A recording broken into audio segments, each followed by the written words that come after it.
What's up, you guys? Welcome back to another trade recap. Now, why is it important for you to do the same thing, to go over your past week's price action and also do the recap?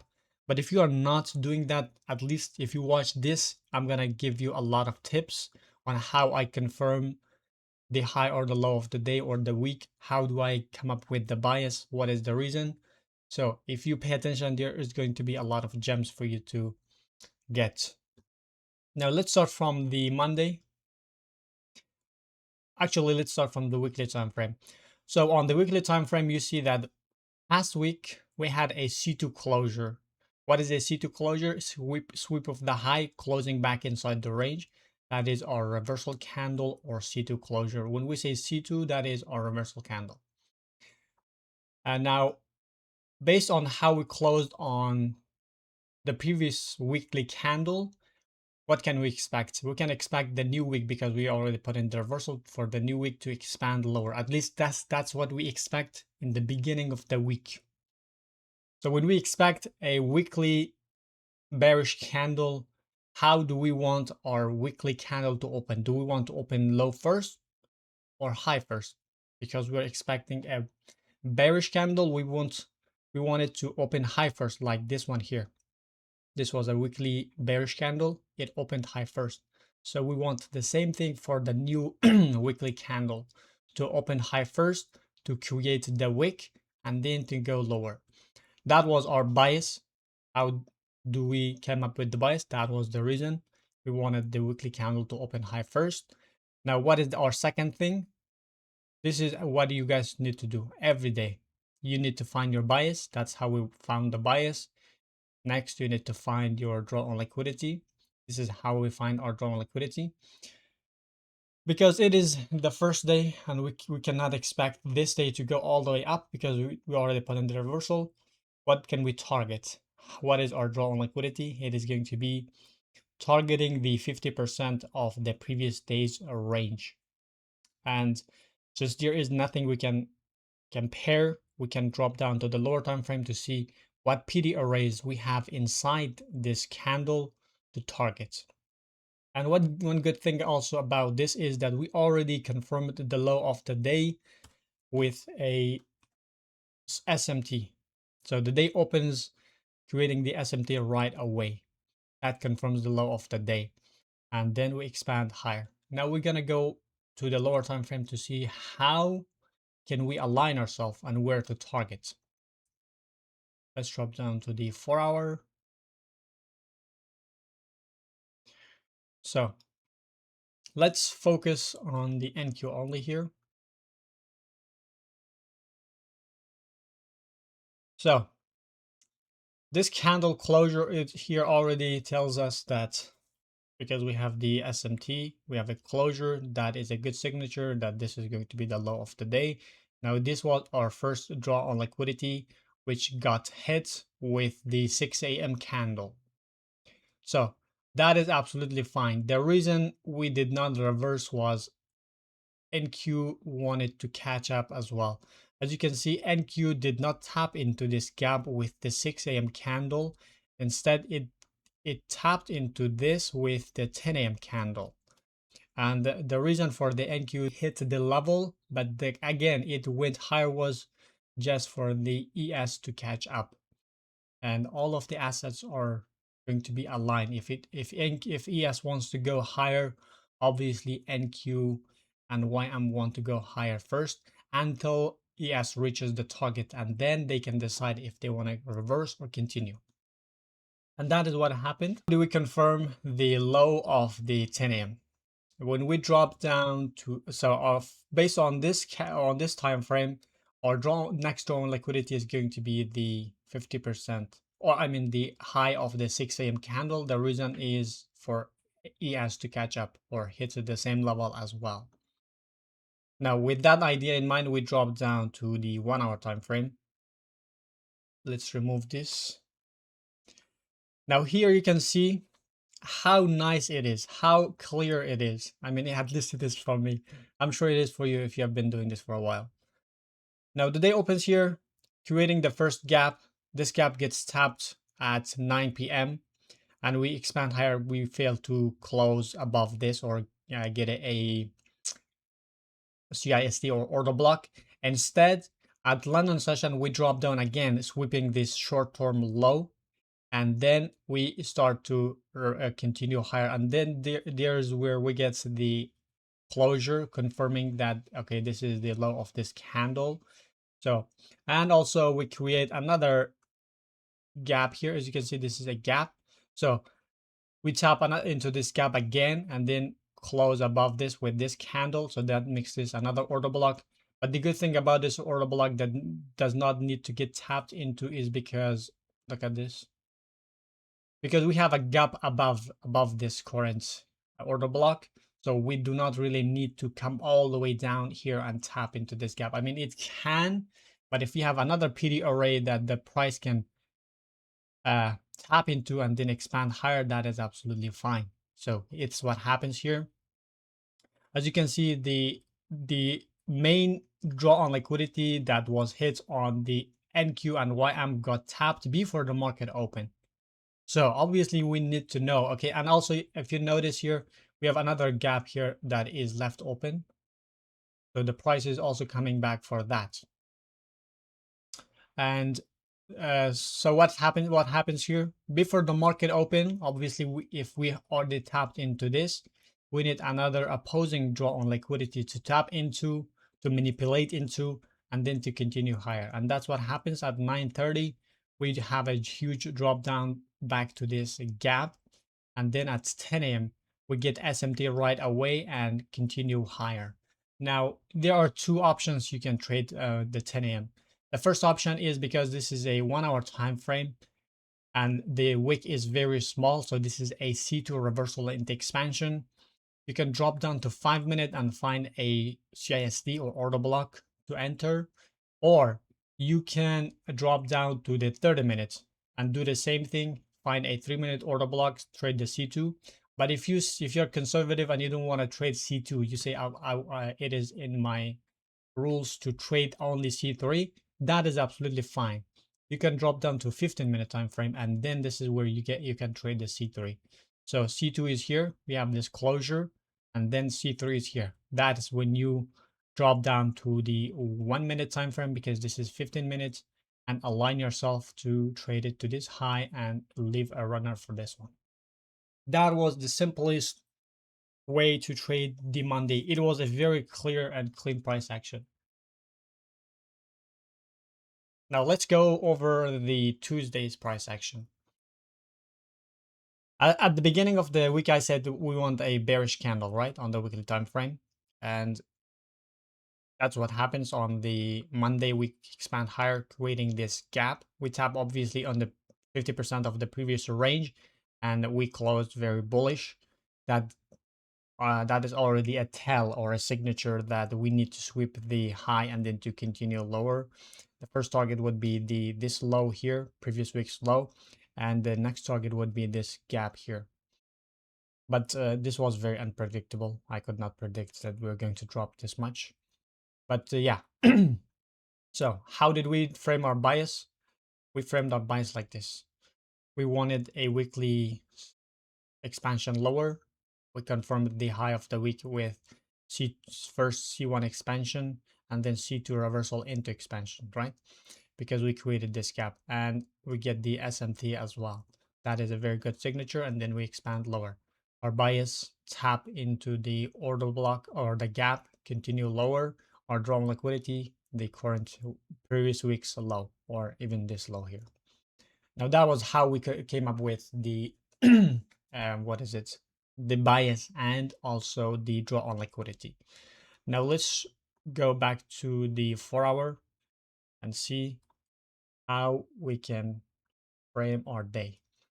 Now the day opens right here. So a little bit of expansion towards the low, tapping into this 4 hour gap, because it needs a PD array to tap into and then to go higher and sweep the previous day's high. So as soon as it expands higher, sweeping the previous day's high, as you can see, the 6 a.m. was had a very small range because that was supposed to be our reversal candle, and the 10 a.m. is our expansion candle.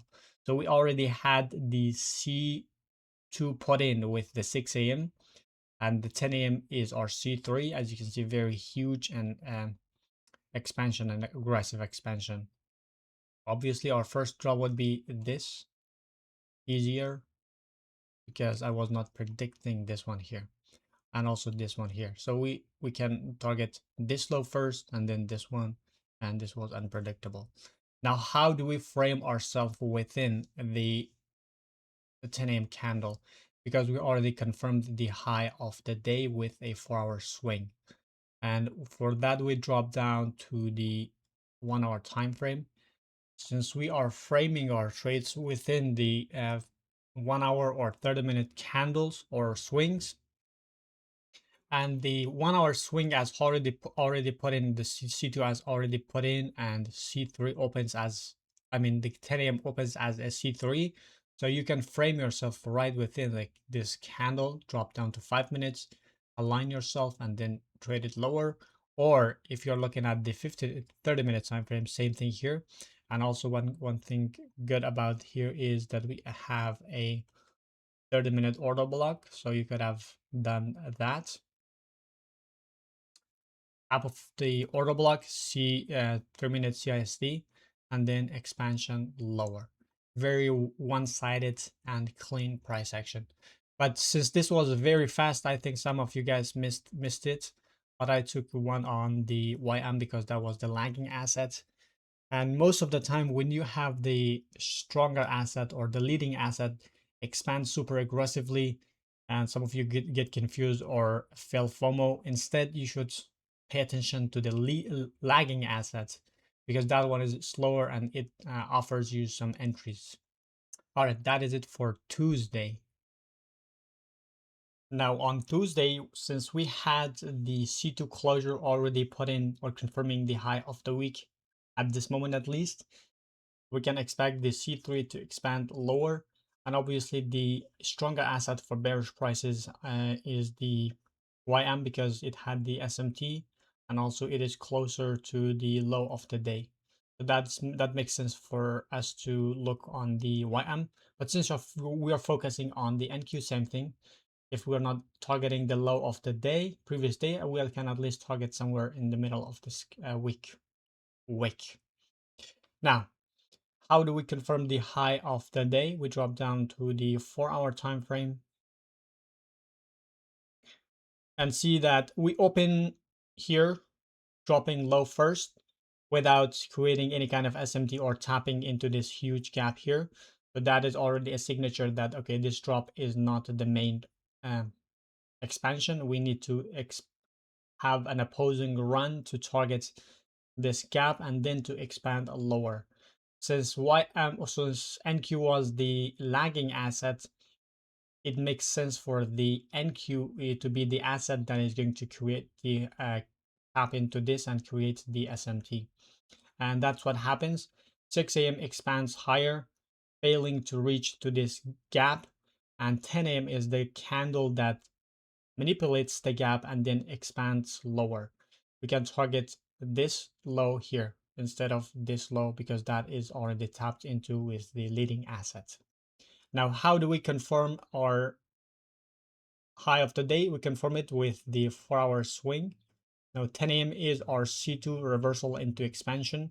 Why is it a reversal into expansion? Because of having a smaller wick, so it has time for expansion lower as well.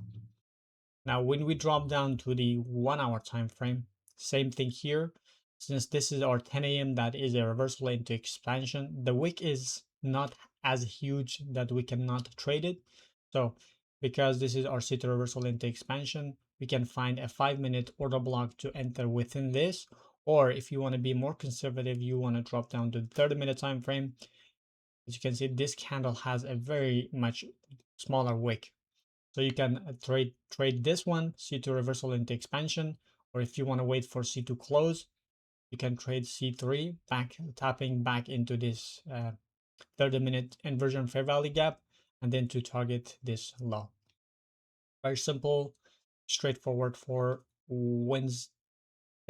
Yes, Wednesday.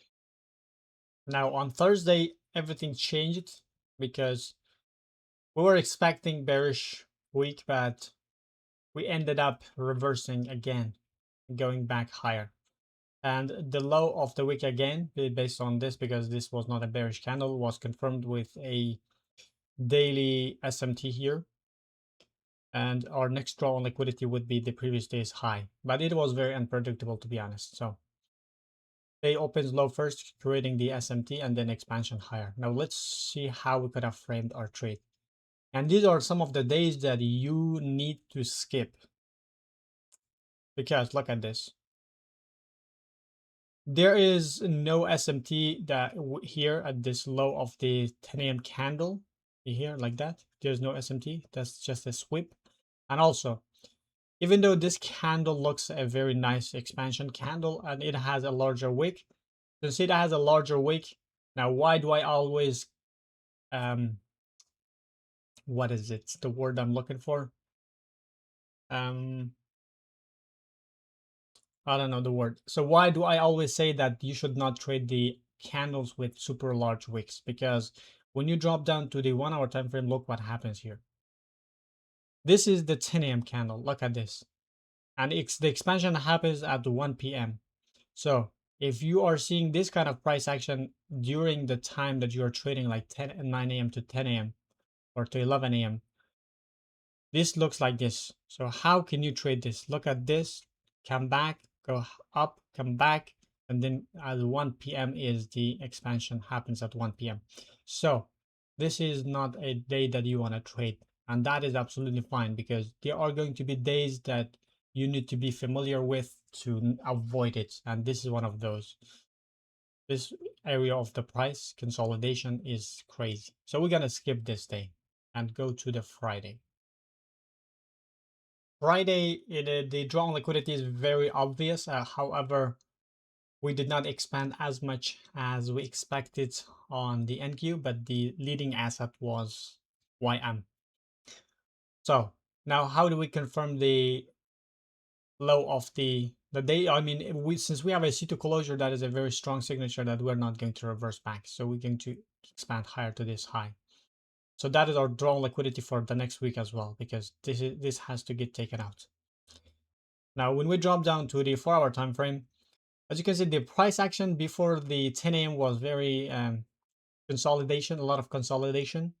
They opens here, consolidation, and then we come back lower, sweeping the London's low, and then fail to reverse with the 6 a.m. So 10 a.m. is the one that we created the two-stage SMT, and then we can trade 10 a.m. higher. However, when we drop down to the lower time frame, you'll see that it was not the best price action.